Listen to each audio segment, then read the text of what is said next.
आपको पता है कि ऑनरेबल सुप्रीम कोर्ट पिछले तकरीबन एक महीने से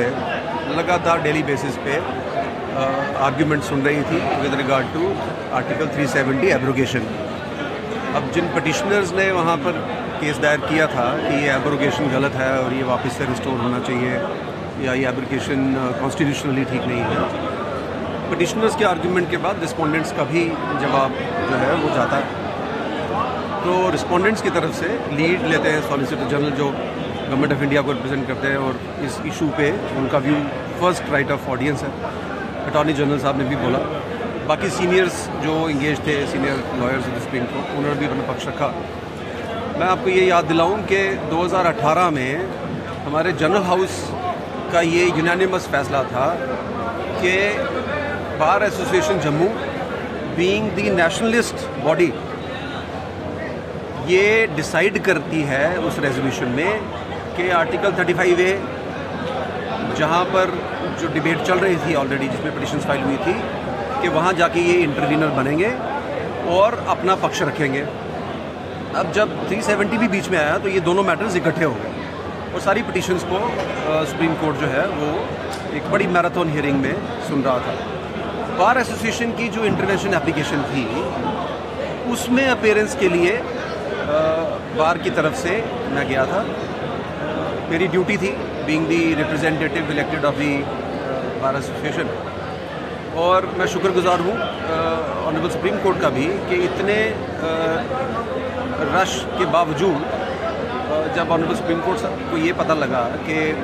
बार एसोसिएशन की तरफ से भी एक रिप्रेजेंटेटिव आया, उनकी इंटरनेशनल एप्लीकेशन की पेंडिंग है कंसिडरेशन, हमको भी मौका दिया गया उसमें अपने पॉइंट रखने का। और जैसा आप सब जानते हो, देखो ये इसमें कोई छुपी हुई बात नहीं है कि JNK high court bar association Jammu turmoil के टाइम पे भी तिरंगा झंडा ऊंचा रखे हुए थे, और किसी भी इवेंट में जहां हाई कोर्ट बार एसोसिएशन की शमूलियत ज़रूरी थी नेशनलिस्ट एजेंडे को आगे लेने की, बार एसोसिएशन हमेशा से आगे रही, लीड लेती रही। और यहाँ पर भी ये बताना ज़रूरी था क्योंकि Srinagar high court bar association से भी एक डेलीगेशन, एक टीम गई थी, लीगल टीम गई थी, उन्होंने पिटिशन की तरफ से अपना व्यू रखा था। सो ये हमारे लिए भी ज़रूरी था कि हम ऑनरेबल सुप्रीम कोर्ट में ये पक्ष भी रखें कि हमारी हाउस का, जनरल हाउस का जो रेजोल्यूशन है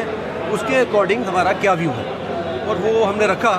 और आपको पता है कि हम लोग बड़े इमोशनल लोग हैं, जम्मू के लोगों के सेंटिमेंट बड़ी जल्दी जो हैं वो सामने आते हैं जब भी नेशन की बात आती है। तो जब हमारे इन दोस्तों को पता चला कि हमारी तरफ से पक्ष ठीक तरह से रखा गया, इन्होंने मेरे को पहले तो मुबारकबाद दी। मुबारकबाद तो सारे जम्मू को है, मुबारकबाद हाई कोर्ट बार एसोसिएशन को है, लेकिन इन्होंने कहा कि सर हम ये मूवमेंट ऐसे नहीं जाने देंगे, हम इसको सेलिब्रेट करेंगे, क्योंकि जम्मू की तरफ से ऑनरेबल सुप्रीम कोर्ट में पहली बारी पक्ष रखा गया। सो उस इवेंट में इन्होंने आज ये प्रोग्राम ऑर्गेनाइज किया था। मैं इनका सबका शुक्रगुजार हूँ कि इन्होंने मेरी हौसला अफजाई भी की और इस मूवमेंट को सेलिब्रेट करने में पार्टिसिपेट किया। सर वैसे तो मामला को जब 20-22 दिन के आर्ग्यूमेंट्स हो चुके थे इसमें, और सारे जो हमारी कंट्री के